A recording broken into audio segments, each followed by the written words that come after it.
और एक मिनट भी। हाँ रेडी भाई, ऑन कर दिया ना, करो ना भाई। हाँ नमस्कार जी, मैं हूँ धर्म सोनीपत। लोक शक्ति मीडिया देखने वाले सभी दर्शकों को मेरा हाथ जोड़ राम राम। मैं फिलहाल गांव मदाना मौजूद हूँ और यहाँ आप लोग एक 24 घंटे पहले मात्र एक बुरी एक खबर लेके आए हूँ सामने। तो मेरे पीछे माता सब देख रहे हैं, माताएं बहनें, इनका रो रो बुरा हाल है। आज जिसकी बेटी का दाह संस्कार भी नहीं हुआ हो, आज वो किस पल जी रहे होंगे और उसके साथ में क्या क्या हुआ है बताया गया मोटा मोटा सूत्रों के माध्यम से कि बेटी के साथ में दरिंदगी की सारी हदें पार और उसको मार के जो है रोहतक फेंका गया और कई टुकड़ों में उसका शव पाया गया है। अभी पोस्टमार्टम होएगा, अब तो भी पूरा खुलासा तब होएगा। मेरे पास में वही माता जी है जिन्होंने उस बेटी को जन्म दिया था। आज मैं 2-4 बातें इनसे लेऊंगा और आपके सामने रखूंगा और इसको जहाँ शेयर भी करते रहना, क्योंकि एक बेटी की जिंदगी का सवाल है, उसके इंसाफ की जरूरत है, वो आप लोगों के सहयोग की जरूरत है। मेरे पास में माता जी हैं, इनसे बातचीत करना चाहूंगा। बहन जी, कौन सी माता जी? थोड़ा आप लोग बहन जी इधर आ जाओ। एक मिनट बहन जी रुक जाओ, 2 मिनट रोक लो गाड़ी वाले ने। माता जी, बेटिया क्या नाम था? दीप्ति जी। कितनी उम्र होगी बेटी की? 19 साल की थी मेरी बेटी। 19 साल है। क्या क्या हुआ? जनता लाखों दर्शक आपसे लाइव जुड़ रहे हैं माता जी, पूछना चाह रहे हैं, आपके दुख को बांटना चाह रहे हैं। वो क्या हुआ बेटी के साथ? मेरी बेटी जी अप्रेंटिस कर रही थी कोर्ट में जी, और उसके आती आनी जी वहाँ काम के अंदर घुस ली थी, गाड़ी वाला ने घेर ली और उन्होंने जाकर ना जी उसका बलात्कार करे और कुछ भी करा। मेरी बेटी के मोटे बेटे कर दिए, पटड़ी पे घेर दी जी मेरी बेटी। तो कई टुकड़े में पाई गई है बेटी। हाथ पापा है एक हिस्सा जी उसका पाया, एक ना पैर पाया ना हाथ पाया जी, उसका ऐसा खत्म कर रखा था जी मेरी बेटी जी। बैग उसका दौलत रहा था उधर मेरा। जिन्होंने ये दरिंदगी करी है माता जी, वो कौन से गांव? इसी गांव से हैं वो भी जी? इस गांव के मदाना तो लागे जी। ये खुर्द है जी, ये खुर्द। अच्छा बहन जी, आप क्या लगते हो बहन जी के? उसकी बुआ लागू आप लोग। थोड़ा माँ ज्यादा हालात गंभीर हैं, पूरी बातें बता नहीं पा रही। इसे बहन जी का क्या नाम था? दीप्ति। कितनी पड़ी हुई थी ये? 15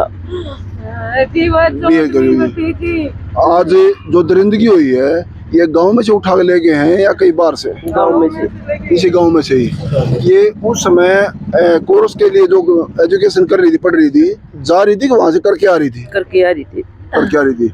मतलब वो तो गाग लगा के बैठे हैं। गाग लगाई बैठी थी। क्या इसके पीछे राज क्या कहेंगे? थोड़ा पैर लटका ले बहन जी, आपका दिखता रहेगा ना। क्या कितने बंदे, कुछ खुलासा हुआ अभी? इसका खुलासा नहीं हो लिया, 2 तो थे बताओ, खुलासा नहीं ना प्लस 19 फिर ये कैसे अनुमान होया कि फोन की लोकेशन से पता लग गया कि वे बंदे थे या किसी ने देखा है? कैसे क्या पता लग गया? बंदों ने खुद बताई, बंदे ने खुद बयान दिया, जाकर हमने यो कांड कर दिया। मतलब मेरे लड़का ने पता लगा है और उन्हें बताई है कि मेरा नाम नहीं आना चाहिए, इसी से बंदे ने करा है यो काम। और उन्हें खुद ने गवाही करी है जी, वो गाड़ी में खुद भी था जी, उसकी गाड़ी थी।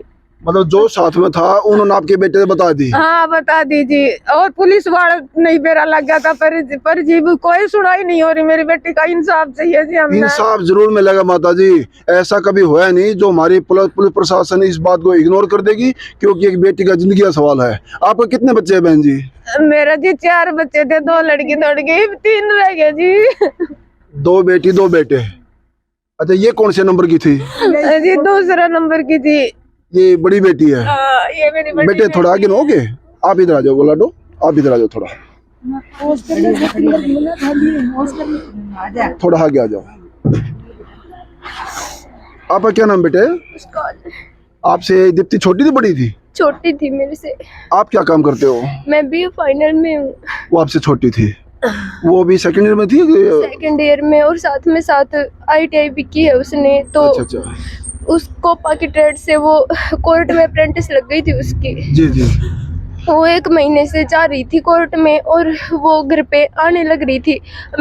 वो हमेशा फोन करती थी 3 बजे के आसपास की, मम्मी मैं कोर्ट से निकल गई, भाई को भेज देना अड्डे पे, उसकी तबीयत खराब रह रही रहती थी इसलिए। जी जी तो फिर मम्मी ने फोन किया, उसका फोन नहीं आया। जी। तो मम्मी ने फोन किया तो उसका फोन बंद आ रहा था। जी। तो फिर मैं आई घर पे 3:20 के आसपास, मेरे से बोला कि वो आई नहीं है अभी तक, फोन कर उसके पास। तो उसके पास फोन किया तब भी बंद आ रहा था। हम सोचे 5 बजे छुट्टी होती है कोर्ट की तो तब तक आ जाएगी। जी, जी। तो 5 बजे तक भी नहीं आई। हमने 5:30 बजे तक भी वेट किया। मेरा भाई ट्यूशन पे गया हुआ था, भाई छोटा है बड़ा आपसे? छोटा है वो, जी, जी। तीसरे नंबर का है वो, जी, जी। ट्यूशन पे गया हुआ था मराना। तो मैंने उसके पास फोन किया कि भाई बहन नहीं आई अभी तक और देख ले तू। वो अड्डे पे गया और जिस उनमें से एक लड़के ने उनका साथ दिया था, उनको गाड़ी दी थी, वो वहां पे ही खड़ा था। वो देख रहा तो था उसको कि साथ में नहीं ले गए वो? उसको साथ में नहीं लेके, वो देख रहा था कि कौन आ रहा है कौन जा रहा है। इंक्वायरी के लिए उसको वहां पे छोड़ गए थे वो। जी जी तो मेरे भाई को उस पे शक हो गया। जी तो मेरे भाई ने उसको बिठा लिया, पूछा उसे तू कहाँ जा रहा है। उसने बताया कि मैं जज्जर जाऊंगा। तो जी, मेरे जी। भाई ने बोला कि आजा मेरे साथ आजा, मैं भी जज्जर जाऊंगा। जी। मेरे भाई ने 2 चक्कर काटे बस के पीछे दुजाना से गांव तक। जी। तो उसमें भी नहीं थी वो। फिर वहां चले गए जज्जर, बस स्टैंड पे चले गए। फिर मैंने पापा के पास भी कॉल कर दी थी, मेरे पापा बादली गए हुए थे। तो फिर मेरे पापा बोला अच्छा ऐसे कैसे नहीं आई। मैंने बोला मुझे नहीं पता कैसे नहीं आई, पर वो अभी तक घर नहीं आई है। तो फिर मेरे पापा ने बोले देखता हूँ मैं। जी, जी। तो फिर मेरे पापा भी बस स्टैंड पे आ गए। मेरे पापा के साथ एक दोस्त भी थे मराना के। जी जी तो फिर वहां से हम ये एक जांच पड़ताल शुरू कर दी। जी। तो फिर घर पे आ गए। मेरे पापा ने घर पे आके फैमिली वालों को बताया, अपने चाचा को बताया। तो फिर वो रेलवे स्टेशन पे वो जो जींद और हिसार बाईपास है रोहतक। उसके जी। रोहतक में जी। उसके बीच में सुनसान जगह है बिल्कुल, वहां पे मिली है वो। उसकी आधी बॉडी के पार्ट्स मिले भी नहीं है अभी तक। वो फेस से पहचान में भी नहीं आ रही थी कि ये हमारी पहचाना कैसे है। बेटे? कपड़ों से पहचाना कैसे? उसके जो बैग था उसमें उसके सारे डॉक्यूमेंट थे। आईडी वगैरह? हाँ उससे पता चला। और उन्होंने फोन भी कर दिया था चौकी में जी जी जज्जर, जी जी। तब उससे पता चला हमें। तो अभी जो है इसके वारदात के पीछे उन्होंने क्या था, मतलब क्या खुद कितने क्यों मान रहे जो बोटे बोटे कर दिए बेटी के? ये क्या तो पता नहीं वे हमें। गंदे लड़के हैं जी। वो लड़कियों के साथ ऐसे ही करते साथ हैं। नहीं हुई। मेरी लड़की अच्छी थी, जो साथ हो लेती थी, जो उसका ये हाल होता ही नहीं। मतलब जैसे उनकी बात मान लेती है तो ये आसान नहीं ये होता। नहीं होता जी। उन्हें अपनी इज्जत सोची हुआ ना पूरी उन्हों थी, मैं ये काम नहीं करूंगी। उन्हें जबरदस्ती करके मेरी लड़की का ये हाल कर दिया जी। और बेटे एक दो चीज और भी है, जैसे इस वारदात को कल कै बजे का वक्त था ये? परसों का जी, परसों का है शाम जी का। जी जी जी।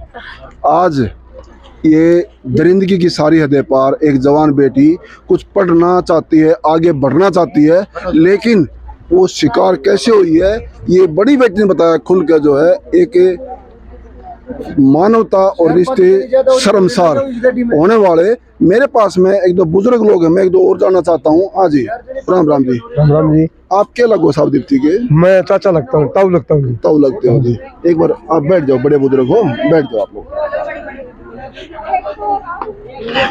ये इतनी दरिंदगी होगी बेटी के साथ जी। हाँ जी ताऊ तो पिता से बड़े, सबसे बड़ा नाता मानते हैं। सामने आ जाओ भाई। बिल्कुल जी। सबसे बड़ा नाता ताऊ का जी। हाँ जी पिता से बढ़ के हैं आप तो। बिल्कुल। ये क्यों देखना पड़ा? उसके पीछे राज मतलब क्या माना गया? उनकी हैवानियत थी या कुछ और चाहते थे? या नहीं जी उनकी हैवानियत थी। तीन चार ये 5 लड़के हैं, ये 3 तो सामने आए हैं और इन्होंने बलात्कार भी किया इनके साथ और मार के जो उसका पटड़ी के ऊपर डाली गई है ताकि यूं हो जाए कि रेल के नीचे आ गई। और पुलिस के सामने इन्होंने अपना गुनाह कबूल कराया है। गुनाह कबूल कराया है जी जी। पुलिस ने घंटे के बाद में उनको छोड़ दिया। मतलब इतना बड़ा अपराध हो गया और फिर पुलिस क्या था अगर छोड़ भी दिया? ये ऐसा क्यों हो गया? और फिर पुलिस ने मुकदमा दर्ज भी 4 बजे कराया कल शाम को। वो भी दबाव में आकर, नहीं तो वो इनका रिश्तेदार है। ये बेटी उठाई कै बजे यहाँ से?